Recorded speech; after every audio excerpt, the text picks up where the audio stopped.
So when we think about academic freedom, we might ask the question, well, what's so special about academia? Why might we have special rules of communication and openness within academia?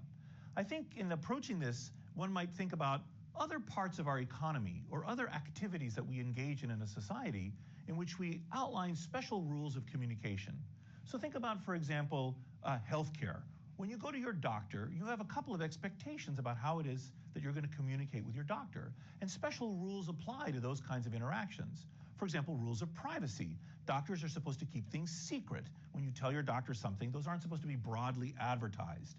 Similarly, you have a kind of expectation of openness.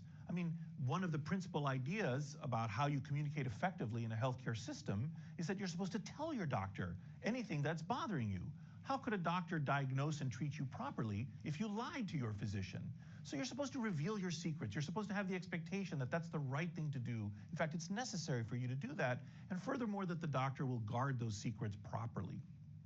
Or think about, for example, in industry. There's certain industries that are engaged in very competitive markets, let's say high-tech industries. And in those types of firms, there's an expectation that, that things will be kept secret and private. Here, in fact, there's not supposed to be a lot of communication. Different groups within the firm aren't supposed to talk to each other. They're supposed to, work privately on their own as they advance the technology. And so in this situation, we might have a different kind of expectation about communication. Well, what about academia? What's the mission of a university? The mission of a university is the preservation, production, and communication of knowledge. The whole point of a university is to get smart people talking to each other in the most unfettered ways so that they might stumble on, discover, or co-create new ideas and new concepts, and furthermore, communicate them liberally to outsiders, to everyone. The whole point of a university is to discover new ideas and to disseminate them. And for that to take place optimally, we need some kinds of rules that foster those activities. And this is, I think, the deepest origin of the principle of academic freedom. We want people working in universities not to feel constrained by any existing ideas. We want them to be open. We want them to talk to each other so that their ideas get checked.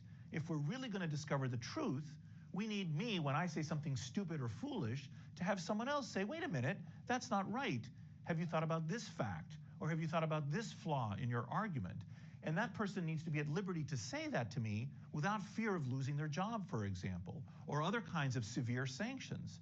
We want to foster fluid communication so that we can discover this knowledge, we can discover the truth, and then communicate it, model that for the broader society of which a university is a part.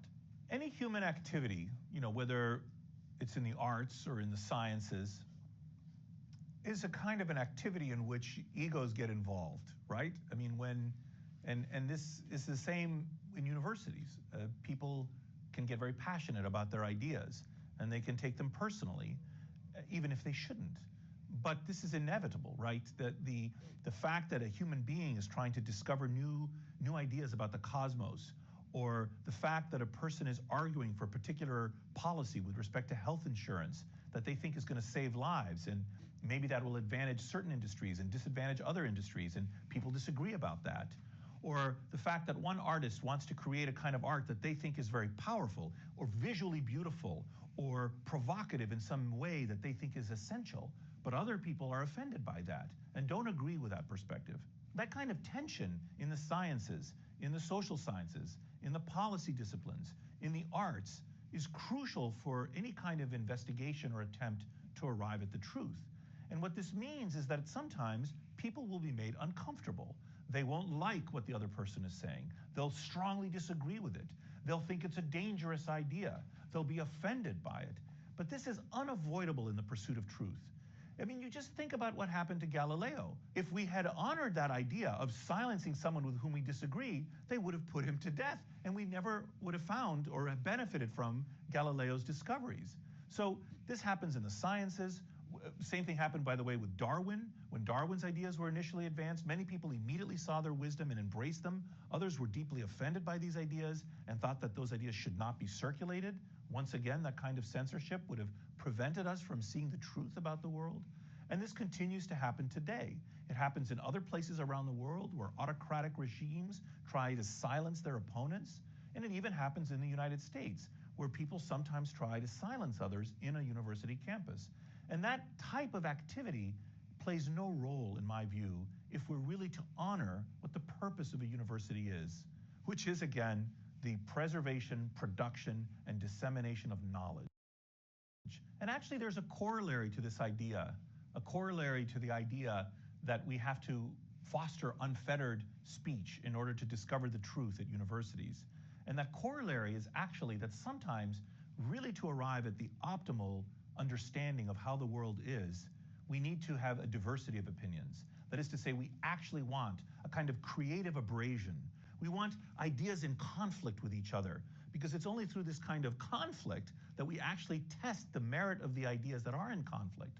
So if you only have, J.S. Mill famously said, "He who only knows his side of the case knows little of it." If you only know your side of the argument, whether that argument is about a scientific phenomenon or a policy point of view, and you don't know or hear the argument that's in opposition to yours, it means you don't really understand your argument. So to make your argument better, it has to be in conflict with other ideas.